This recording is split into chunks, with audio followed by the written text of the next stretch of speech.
Welcome to Voices from the Valley, a podcast of the Community Foundation for the Fox Valley region. I'm Amy Spreeman. And I'm Carolyn DesRosiers, and we're your hosts for today's episode, our debut of this brand new way to share the stories of the community.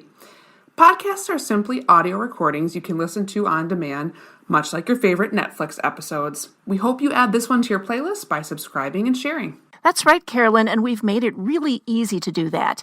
You can find us on our website, cffoxvalley.org, or on our social media channels or any podcast platform you already subscribe to, like Apple iTunes, Google Play, Stitcher, Pandora, all of those, many more. Just search for Voices from the Valley.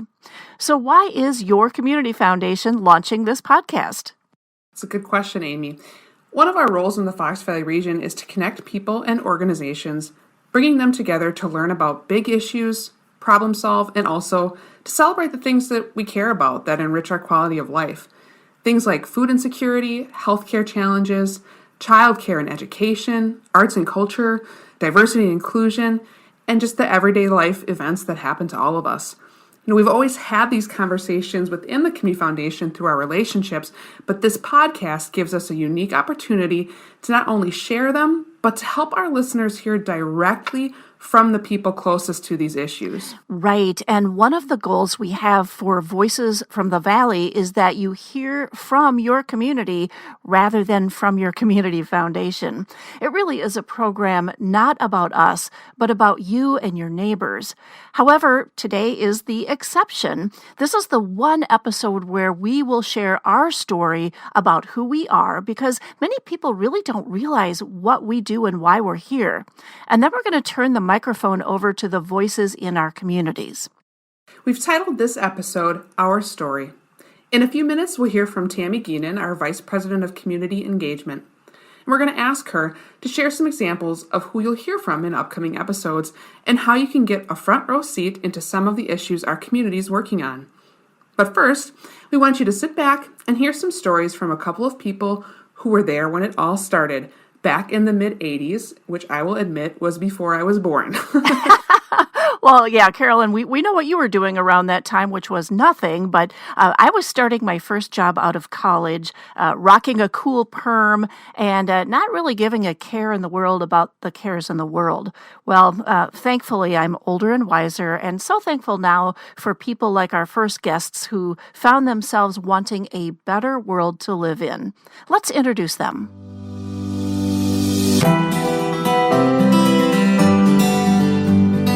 I'm here with our president and CEO, Kurt Dachin. Hello, Kurt. I understand we've got some great stories to share today. Hi, Amy, and thanks for doing this.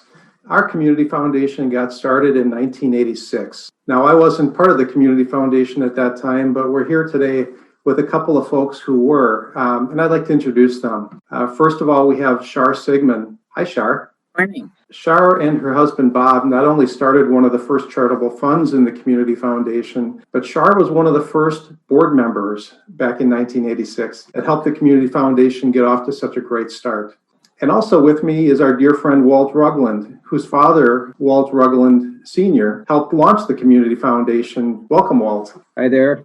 So, Walt, why don't we start with you? You and your dad were having conversations back in the 80s, and he was the one who introduced the Community Foundation concept in the Fox Valley. Sure. Having grown up in Appleton, I ended up going to work in the 60s in Hartford, Connecticut, and followed, everybody asked me why I became an actuary, and I said I always said I didn't have the courage not to be one. So my dad and I would he would pump me all the time for what was going on in the life insurance business from my point of view, and would tell me where I was wrong as well as tell me where I was progressing. And we once in a while would talk about the communities, and I always thought it was interesting. He retired from being the CEO at the Old Aid Association for Lutherans in 1972, but he was not interested in moving away. He did have a retirement job for a couple years. There was a pup company in Canada that had been sponsored by the Aid Association, and he was asked to go and manage it part-time. So he ended up moving to Canada for about a year. And I think it was that experience which really made him find that when he came back to Appleton in the late 70s from that experience, I think he had a new view of how the community could really function. We saw how communities there got together and started to actually build something that was important. And so I kept talking to him about what was going on in Hartford. And one of the things that I found was very interesting was that the Hartford Foundation for Public Giving, which was a local community foundation which had been organized in the 1920s, was really the keystone to the success of the community at that time because of these legacy gifts that had been left by the founders of all the insurance companies, as well as the manufacturing firms, Underwood typewriters, Royal typewriters, Fuller Brush, and then the at.And Travelers and other insurance company owners. And these were basically unrestricted funds that had been left by the founders. And it was kind of a club. They basically all signed up and left a big part of their fortunes to the community. He would tell me what was happening with the family ownership in Appleton and the Fox Cities, and I would lament about it, and he did too. And I say, you really need to set up something like the Hartford Foundation for Public Giving. When his successor at the Aid Association decided to create a community award for leadership, and they named it after him, and they put a $5,000 stipend as a reward for recognition, which was a big number at that time. I think that was a meaningful amount of money. He went back and asked them if they would use that money and whatever else was required to basically give him a place to locate and give him some help, and he would try to set up a community foundation. So the origin started with Walt back in the mid-'80s, and the organization needed to come together. And I love the story that the initial board of directors was comprised of people who responded to an advertisement in the Post-Crescent asking for their participation being part of the first board of directors. Now, Shar, you were part of that original board. Tell us what it was like. What were you thinking back then? It was an idea that we had heard about both in the newspaper, and because Walt's dad, had come into my husband's office to ask him about being on a board or doing some legal work to help with the formation of the foundation. Bob at that time was able to be on an advisory committee that helped to formulate the board and get everything started. We had seen the article in the paper asking for volunteers, and it was at a time that we were about to leave on a trip and didn't respond to it. So we went on our trip, and I received a phone call from Don Hurling, who was starting to put together the names of people who had either volunteered or been suggested. And I guess I had been suggested to be on this board. And he invited me to participate as a board member. I immediately said yes, because I felt this was yet another way I could give back to this wonderful community in which we live, because it had been so good to us. It was a way for the nonprofits in the organization to receive more funding than they were able to generate on their own. And it was also a way for people like us who started one of the early funds in the Community Foundation to be able to give to the kinds of areas in which we were interested. It must have been a fascinating time sitting with 45 people from throughout our region. And interestingly, the name Community Foundation for the Fox Valley region was very precisely drafted. Just talk about the regional sense back in the mid-'80s and just reflect on the choice of the name and the impact that the regional sentiment might have had on the growth of the foundation. I remember challenging him on that all the time. I'd say, that's too long. That's too many words. That's too much.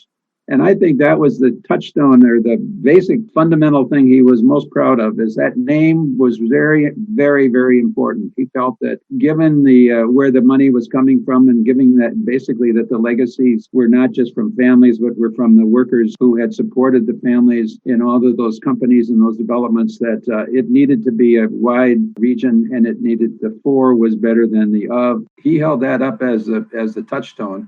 The other thing that was most important to him was the donor was the most important. It wasn't the bottom line. It wasn't the investor, and it wasn't the staff. It was the donor that was the critical success. And if the donors were happy, happy donors made for more donors, and more donors made for more donors. And don't lose track of the donors. I would add that because I had at that time, or just prior to that, been on a committee with the Appleton, at that time, United Way, and there was a separate one in Neenah. And there was kind of a rivalry between them. And I was asked to be on a committee at that time that formed with members of each of the two United Ways to try to get together and have one United Way for the region.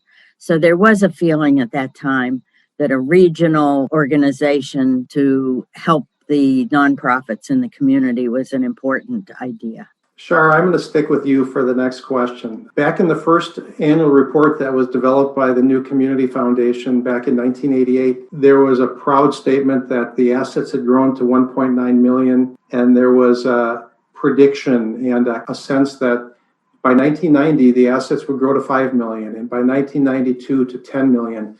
There was a sense of optimism and confidence there. What do you remember about that? It was very exciting because it grew beyond our wildest expectations. As word got out, more and more people became convinced and enthusiastic about being a part of this. And it kind of became the thing to do, to be part of this wonderful organization that was helping our community in so many ways. So it was kind of a rah attitude to, let's see if we can meet our next goal and hit another milestone. And I think the Community Foundation has continued to do that, not over just those first 5 or 10 years, but up until today. Every time I hear the new numbers, I'm just blown away. So, Walt, maybe that sense of numerical optimism was based in your dad's actuarial background. I'm just curious, what was he telling you about the growth of the foundation back in the 80s?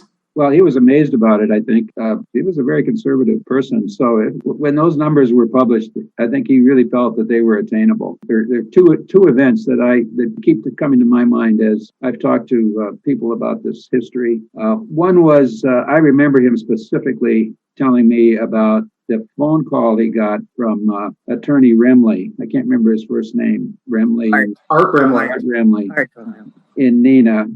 Remley called him up and said, Walter, tell me some more about this thing that you're working on. And my dad told him, and Dad specifically told me, he said, I think I want to get involved in that. And at that time, that was the premier, Remley Sensenbrenner was the premier legal firm in Neenah, and it basically wiped away all kinds of concerns he had about the region for my dad. This opened the door to it being a Fox Valley organization, and he thought that was really critical. And then my mother was always talked about the time around the same time, I think. They were at home. It was in the evening, and someone knocked on the door. And she opened the door. He introduced himself as Bill Schmidt. And my dad had never met Bill Schmidt, didn't know who he was. But Bill Schmidt had heard about the foundation and said he would like to start a fund. And was that okay? It was one of the first funds that was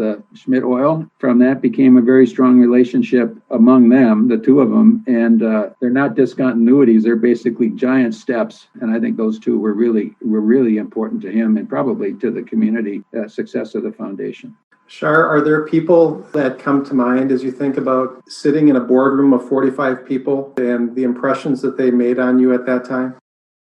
There was Don Hurling, who had been very, very active. Bonnie Buchanan was on that board. There were John Milkey and Vic Minahan and people, he was from the newspaper, and the Schmidts. Paul Trigg was on it. And here I was not in business in the community or had come here as a new bride. My husband brought me to Appleton, and I thought, boy, here I am with all these people. And it was a wonderful experience because they were all so enthusiastic and excited and committed and just loving being part of this new organization that was going to be so critical for the community. And we in 1987 had no idea that we would start a fund, Bob and I, so early. But in 1988, we lost our daughter to mental illness. And so we had money that had been donated for a memorial for her. And we decided at that time to start a mental health fund. And there weren't very many funds. I think there were about 20 at that time. And we felt very, very good that we could memorialize her in this way that would provide mental health help to organizations in the community throughout our lives and onward into the future. And that was a very important thing to us at that time. And what a vote of confidence to entrust that to the Community Foundation, which at that time was still very, very new, and figuring out its own governance and how it was going to grow and how it was going to staff itself and live into its future. It was early confidence from people like you, Shar, and Bob, and Bill Schmidt and others that trusted the people involved and trusted the vision and the concept for a pretty amazing story that's developed ever since.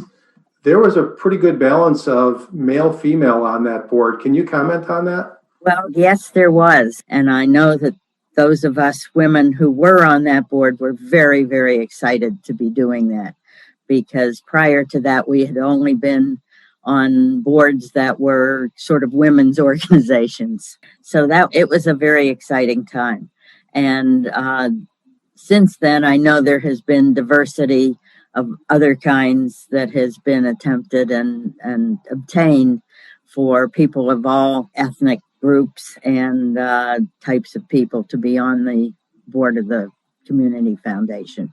And that's an exciting thing that I have been able to witness in my lifetime, and I think has been very, very important for the community.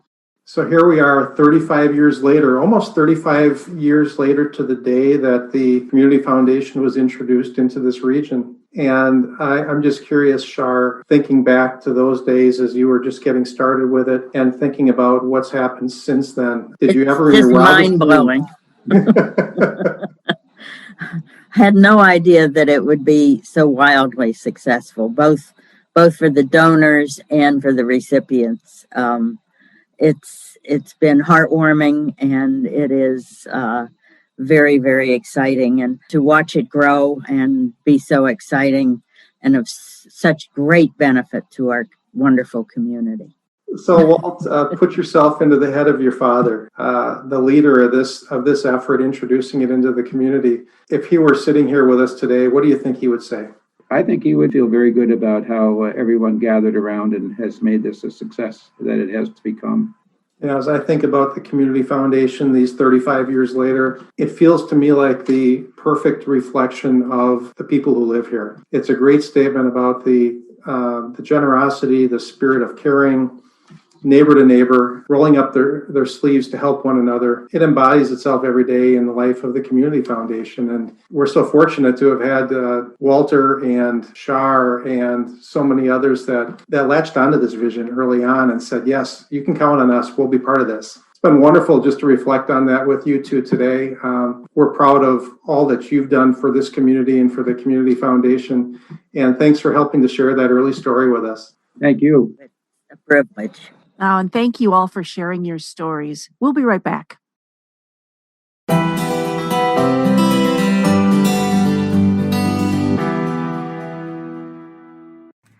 Hi, I'm Laura Marunk with Godfrey & Kahn in Appleton. As a board member and volunteer for the Community Foundation of the Fox Valley region, I'm honored to help our donors invest in the community that has given them so much. Thanks to the Community Foundation, donors of all levels and backgrounds can direct their generosity to nonprofits that impact lives, ensuring that together we flourish. To learn more about giving, please go to cffoxvalley.org.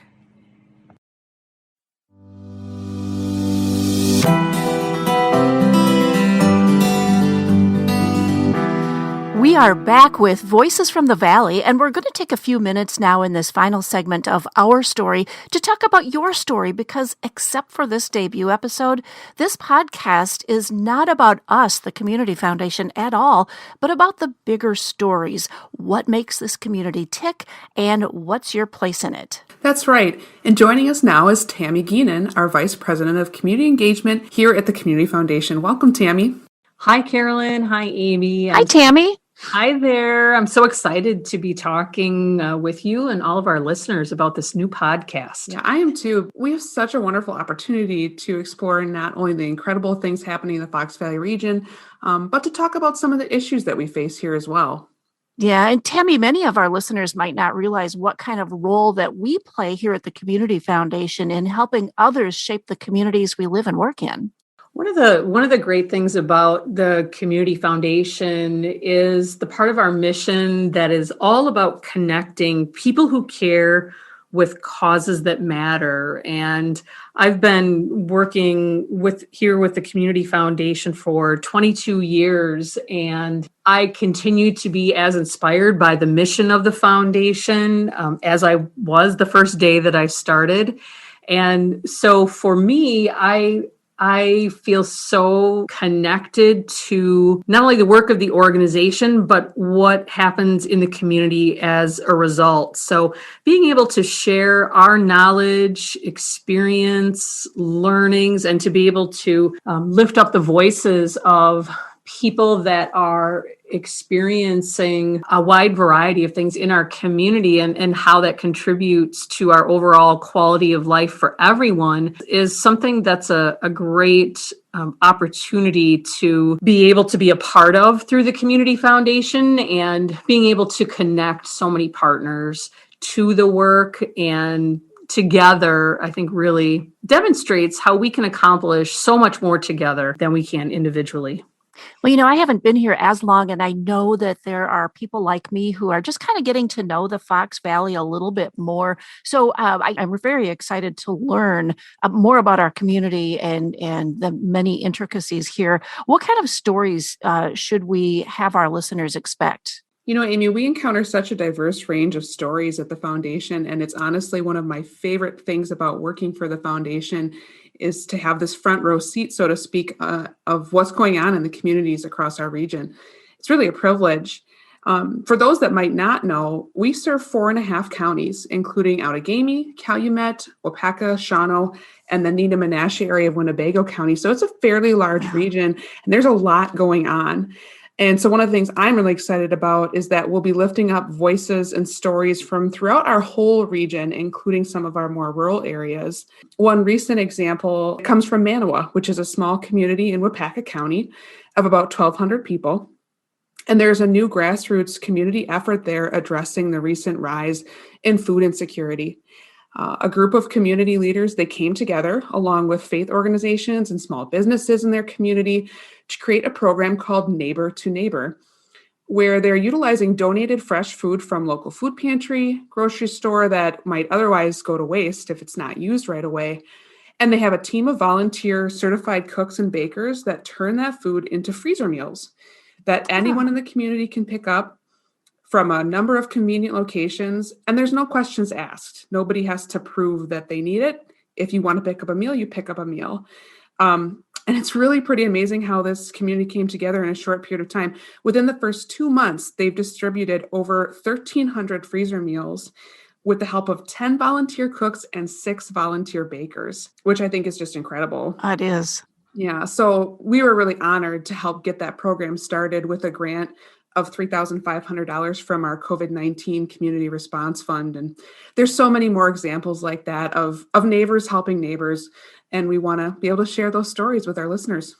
I agree, Carolyn, and that's such a great example to share. And there's so many inspirational stories about how individuals can come together for the greater good, and some of the creative and thoughtful ways that people can think about how to address needs and really just help lift each other up and help make a difference in special, meaningful ways. And we've certainly seen that to a great degree during the time of the COVID-19 pandemic. And also we've been hearing a lot about issues of equity and inclusion during this time. There are a lot of people in our communities who don't feel seen or valued or don't feel like they belong. And we've learned we really need to do a lot more listening to understand how we can make changes so that the Fox Valley region is a place where everyone can thrive and feel like they belong. So we're going to be spending time on this podcast to listen to the lived experiences of some marginalized community members and leaders from these marginalized communities who are really doing some incredible work. And it's often some of those stories and those voices that we don't hear about as often. So I think it's really important to be able to connect those people and lift up those voices through this podcast. And this podcast really is all about learning about our community through the lenses of people who are experiencing perhaps a different way of life in the Fox Valley, or from our nonprofit and community partners who are working on the ground to make a difference. So we hope our listeners get to understand and get to know their community with new perspectives. I agree. I think it's an opportunity to maybe understand some of the challenges and successes that members of our community are facing and experiencing in our community. And so we hope this is a great opportunity for people to share and learn and maybe arrive at greater understanding in the end. Now, that's a great goal. And y'all might be wondering what's next for this podcast and how I can hear future episodes. Well, the easiest way to listen to us is to go to our website, cffoxvalley.org. And right on the homepage, you're going to find our podcast. You click there, and we're going to feature several episodes each month. And you can either listen right there on our site, or you can subscribe on any of the podcast apps that you might already have. We're on Apple, iTunes, Stitcher, Google Play, Podbean, iHeartRadio, Spotify, Pandora, Amazon Music. I think I covered most of them. and YouTube, believe it or not. In fact, YouTube has a closed captioning feature where you can read what we're saying, which is really handy for people who are hearing impaired. And we want everyone to be included. That's one of the reasons why we named this podcast Voices from the Valley. So let's talk about some of the topics, Tammy and Carolyn, that we're going to be covering in the next couple of episodes coming up. All right. Well, one of our upcoming episodes is going to focus on the great outdoors, and what perfect timing to be talking about that in the coming months, and especially with the wonderful trail system that we have here throughout the Fox Valley. We have many to explore as the weather is becoming so nice, and we're going to also go beyond just the recreational element, but also take a look at how local leaders are making trails in our neighborhoods more accessible and inclusive for everyone. So earlier this year, we participated in an event called a Trails Summit, where we had all kinds of municipal planners from the region come together to talk about where are some of the gaps in the trail system, where can we add some connections and extensions, and we'll be able to share a little bit more about that through the podcast. Another topic we're going to be exploring is the impact of COVID-19 on mental health, on our overall well-being for people of all ages, and also some other changes that might be happening in the community as we come out of the COVID-19 pandemic. I'm really looking forward to those topics, Tammy, and it's really wonderful to get to talk with you, especially with all your years of experience here at the foundation, about the podcast and what we'll be hearing about. And thank you for tuning in as we wrap up our debut episode of Voices from the Valley. Let us know if there are topics you'd like to hear us cover in future episodes. And if you want to give us feedback or learn more about the topics we discussed on this episode, head over to our website. Again, it's cffoxvalley.org, and look for the podcast link on our homepage. There you'll find all the resources for our topics. You're going to find a whole bunch of links, background information, bios, as well as how you can subscribe and get all our podcasts delivered to your computer or smart device. We're going to see you next time on Voices from the Valley, a podcast of the Community Foundation for the Fox Valley region.